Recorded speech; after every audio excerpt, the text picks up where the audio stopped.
नमस्कार दोस्तों, सिर्फ गंगा के पानी बेच करके करोड़पति बने एक बंगाली व्यवसायी।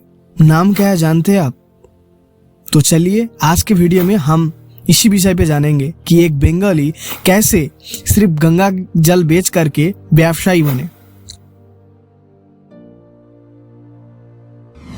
बंगाल के जोड़ासा को कहते ही हमारे दिमाग में रविंद्रनाथ टैगोर की नाम याद आता है। एक समय ये पूरे जोड़ासा का इलाका के मालिक थे ये बंगाली व्यवसायी। इन्होंने ही नीलमणि टैगोर को ये जोड़ासागर प्रसाद दान किया था।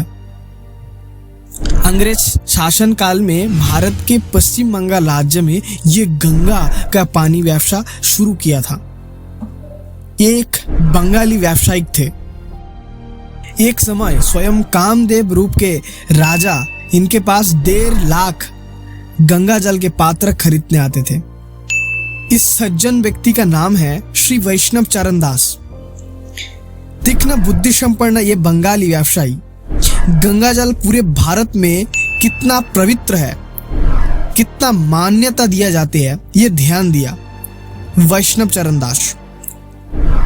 और तब से ही उनके दिमाग में आया ये व्यवसाय का बुद्धि। पूरे भारत में जहां जहां गंगा के स्रोत गए नहीं हैं, उसी सब ग्राम शहर अंचल में गंगा जल पहुंचा दे तो एक बहुत ही अच्छा व्यवसाय बनेगा।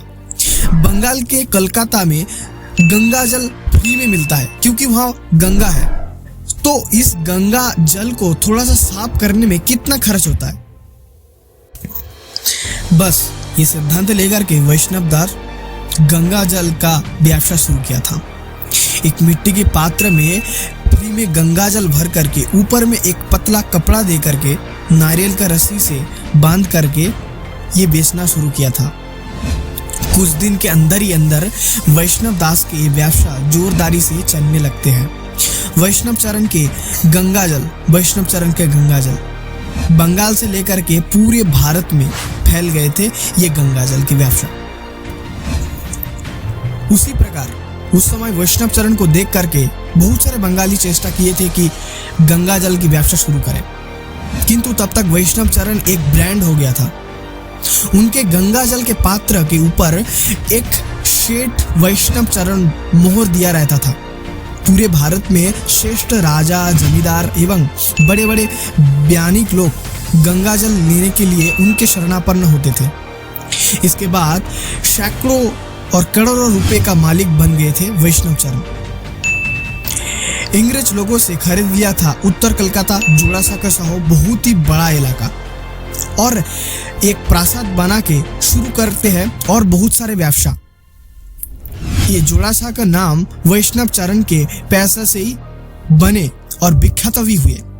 और नीलमणि ठाकुर मतलब रविंद्रनाथ टैगोर के पूर्व पुरुषगण वैष्णव चरण के साथ व्यवसाय में जोग देते हैं। नीलमणि ठाकुर के ऑनेस्टी देख करके बहुत ही प्रसन्न हुए थे वैष्णव चरण। दोनों आपस में बहुत ही जिगरी दोस्त बन गए थे। दोस्त नीलमणि को जोड़ासागर के एक प्रासाद दान किए थे और नीलमणि टैगोर शुरू करते हैं एक ही संग एक गंगा जल की व्यवसाय। अब हुआ था क्या, एक समय नीलमणि ठाकुर अपना बुद्धि लगाया और वैष्णव चरण मिट्टी की पात्र में गंगा जल बेचा करते थे पूरे भारत में। जाते जाते कुछ कुछ पात्र टूट जाता था और गंगा का पानी नष्ट होता था।